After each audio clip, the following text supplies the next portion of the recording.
What's happening, sports fans? We welcome you back to another episode of San Diego Prep Insider. Christian Pedersen, Tommy Morris, Bodie DeSilva is also here from Scorebook Live. Guys, we are past the halfway point now, or at the halfway point if you include the bye week in the general scheme of the high school football season. But we are at a point now where I think the sample sizes are now large enough that official power rankings, playoff projections, all that kind of stuff is coming out and actually has some teeth to it. We can also say that we know who are the standout stars, if you will, of the season so far. We'll talk about all of that, plus get to some game predictions later in the show. But first, let's say a quick thank you to our new sponsors at the U.S. Army and hit a commercial break that once again I forgot to prep all of my co-stars on us taking. This will be the first of two today. We're good this time.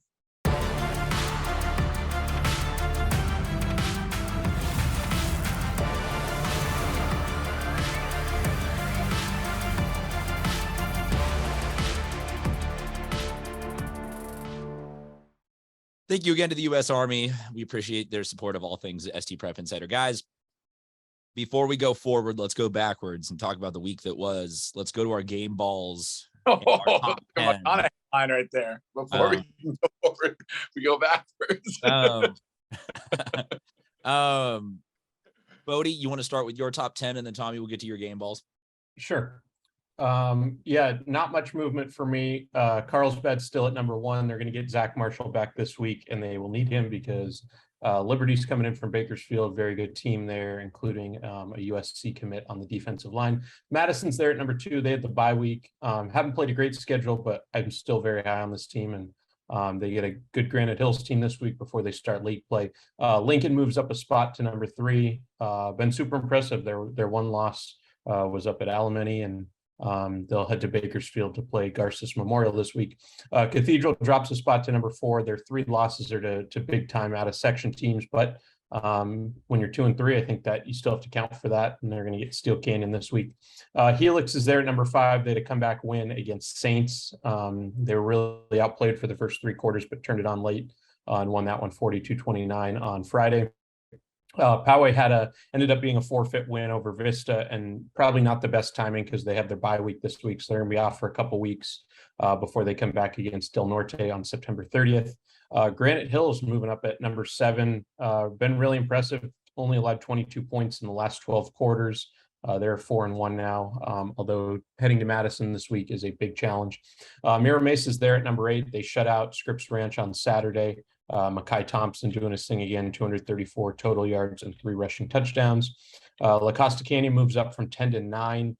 Really surprising result, in my opinion. I thought they would compete with San Marcos and certainly gave them a chance to win. I didn't think they'd win 30-7. They had 7 first half sacks. They held San Marcos to 34 rushing yards. The defense really came to play. They'll have a bye before they head to El Camino. If we had I'm sorry. Yeah. Real quick, if we had access to the clip, we don't have it because it's not our network, whatnot. But the coach Sovakula saying we win with neighborhood kids or whatever, that would be all over all of our social media right now as a GIF if we owned the rights. Oh, no doubt. Go ahead, Bodie. Round out number 10. Maybe we can say it for our sake.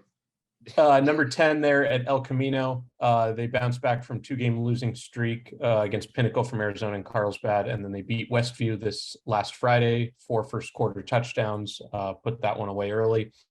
And then a couple of the teams just outside, Mater Dei Catholic, still looking for their first win, Mission Hills, St. Augustine, some other teams that I think are just outside at this point.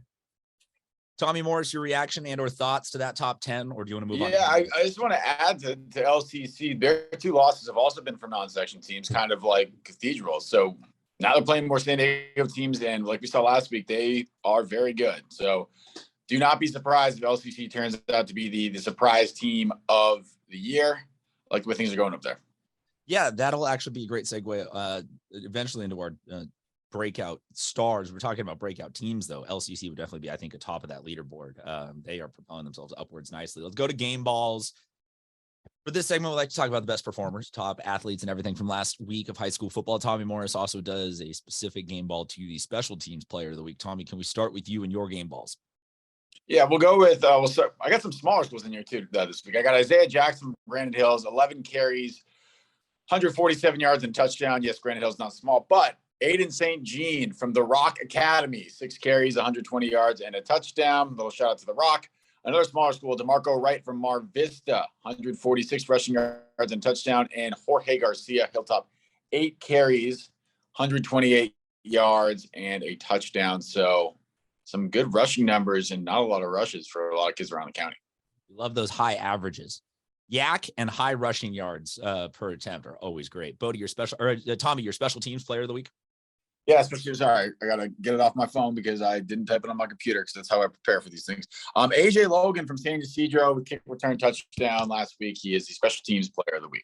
That is not first kick return touchdown for him this year, right? That's like second. Yeah, on return. This is his first kick return. So this is his second special teams touchdown.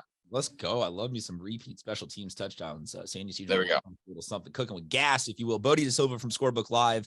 You can find all his stuff at Scorebook Live, California, scorebooklive.com, SB Live Sports app. SD Preps is his stuff. SB Live CA is their stuff.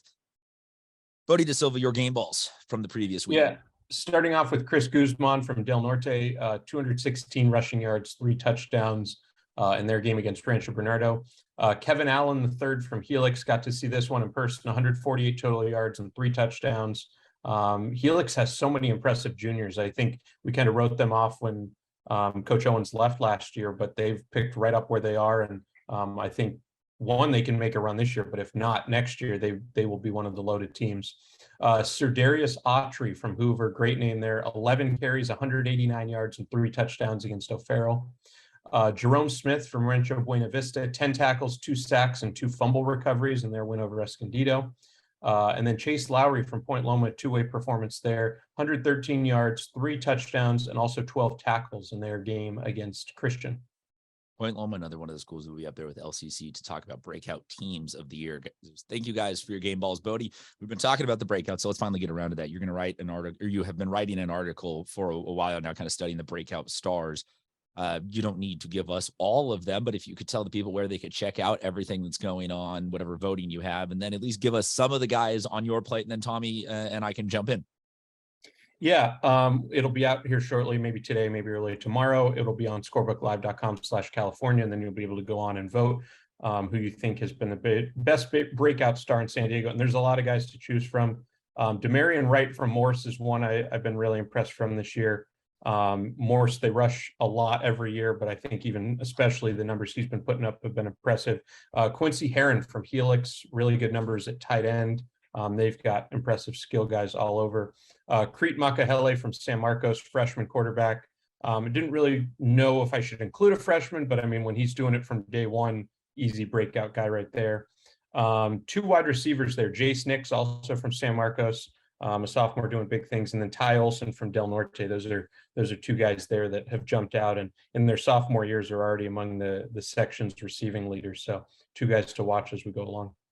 I don't want to. Let's start at least with quarterbacks for me. I'd want to jump in and say that Kristen Noriega, the sophomore from Olympian, has definitely been somebody who has jumped out in the category of breakout, because breakout doesn't. I would say that breakout doesn't mean you have to be 4-0. Breakout doesn't mean you have to be even winning all of your games. It's Sir Darius Autry was one that you already mentioned from Hoover. He's someone that I think is. I would say that Brody Stump, the quarterback at Kearney, is another breakout of the quarterbacks. He is a junior right now, if I have that correct. He might even be a sophomore. Give me 1 second he is a sophomore currently. So 2 sophomores there on the quarterback side. And to go with your freshman from San Marcos, absolutely a great year, it would seem, offensively. Defensively, I wanted to get to one player, and I don't know who will or will not be. So maybe we have to do a write-in candidate, and I would say that Xavier Leatherman is my breakout defense. He's already at 60. Great football. What's that? Great football name. Yes, Leatherman is I didn't even think about that. That is a fantastic football name. But yeah, he's 65 tackles right now through 5 games. That's double-digit tackles every single game is pretty insane to me. I don't know much about playing defense, but that seems like a really good one. Let me close out here with if I just go over. If you go across to all the touchdown leaders and the scoring leaders for points, I would say that Xavier Bejarano from Palo Verde Valley is someone else, and Life Pollard from Classical Academy are all people that deserve at least some degree of an initial part of this conversation about breakout start of the year. Tommy, who are some players that you got? There's this new kid from Lincoln called Roderick Robertson. Have you heard? Okay, so I tangled with that, and once again, Roddy, please stop posting from other schools. But no, he has broken from good to superstar, so you could make an argument. He was a super. Come on, I'm joking. I was. Sorry, I mean, I don't know if this is a breakout star, but kind of solidifying himself. He doesn't get talked about enough. Is Connor Rath from Poway. Again, he had a good year last year too, but he just doesn't get mentioned enough. I feel like there's some other kids that I want to mention. Chris Bosch from Fallbrook. Fallbrook, we'll get talking about them a little bit later. But again, these are some guys on the ground. And then Drayden Gardner from University City. We'll talk about them in a little bit. Very, very good sophomore. I think that's a kid that we are going to hear about a lot in the next couple of years. Yeah, I think looking at it, there's not one easy way to say who should be included. I think the first thing I looked at is if it's guys who have offers, try and not keep them on the list. They can make it for other lists.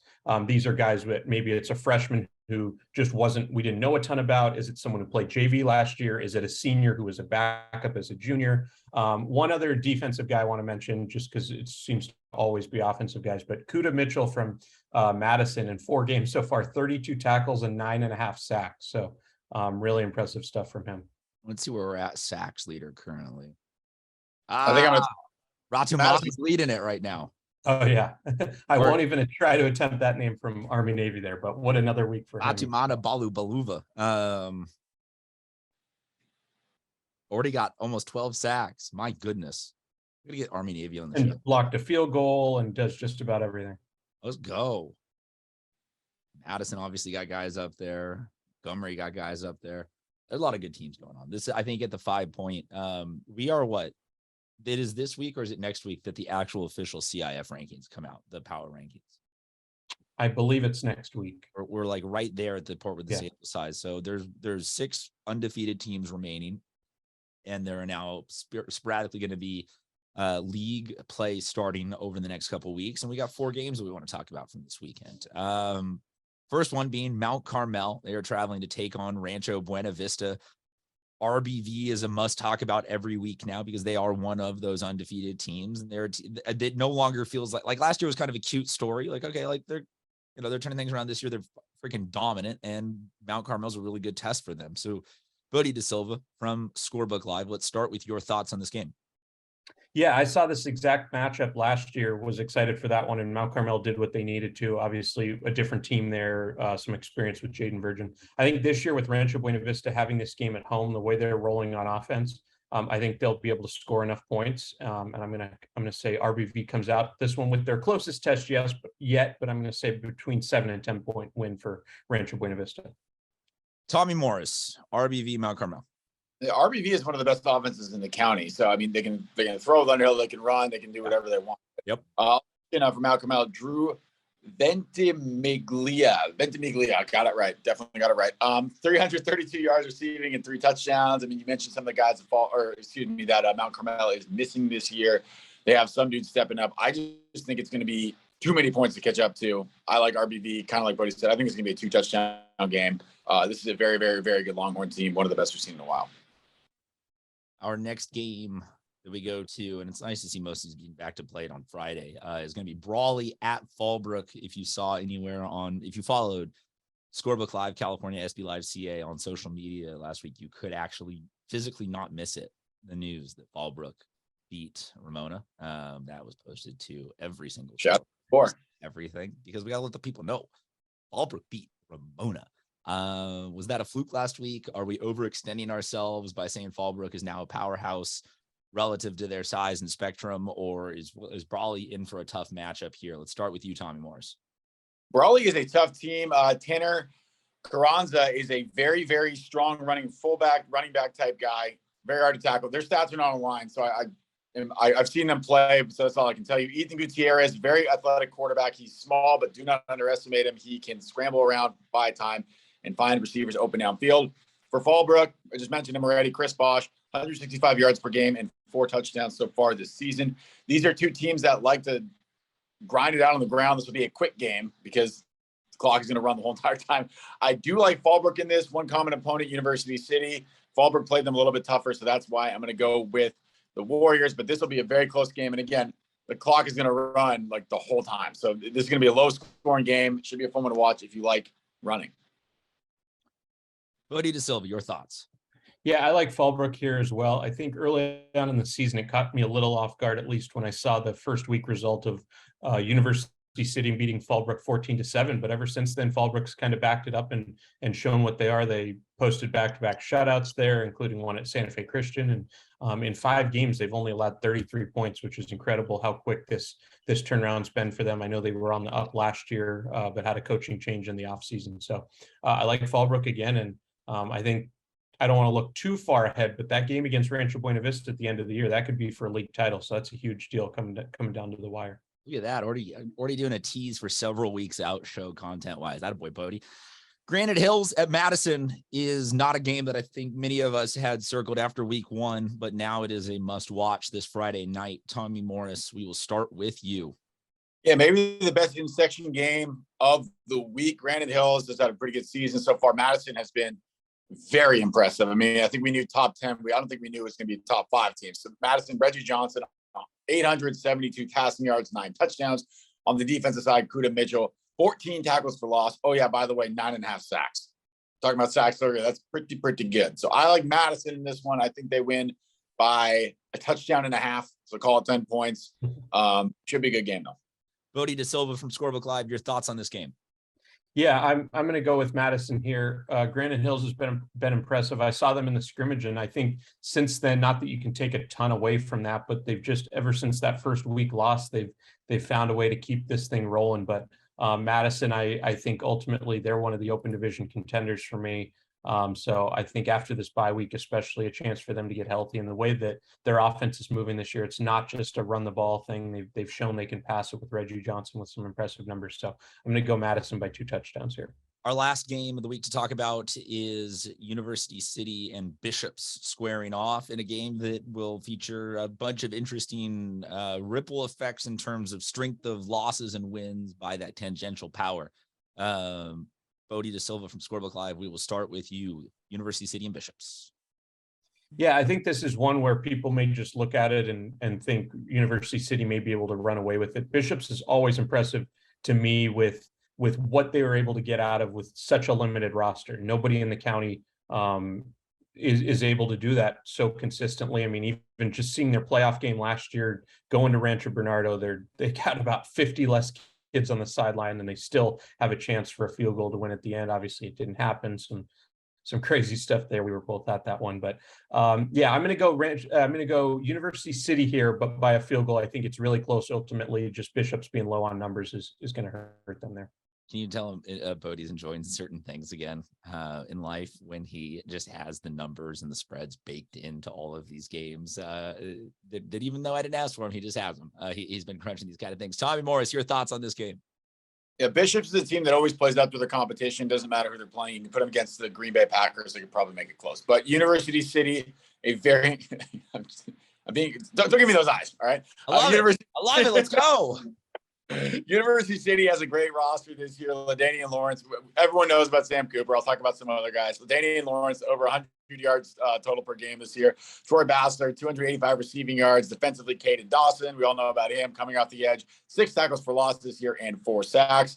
University City coming off a disappointing loss to an out-of-section team, a game that if you ask them, they should have won, and I probably agree with them. So I like University City. They're going to be very hungry and motivated. I think this one could be a runaway. I think 21 points is realistic spread here. Wow. Centurions. So then Bishops would be the doggies of the week if they could. They would. Off, it would sound like. Yeah. There you have it. Sports fans, there's a ton that you need to know about high school sports, and that's where you can download the SB Live Sports app. We also want to thank the U.S. Army for all of their support of San Diego Prep Insider. I know, Tommy, you got to bounce, but anything that we missed from this week in high school sports, or are we good and we out of here? All right. Check out everything at Scorebook Live, and we will talk to you guys online.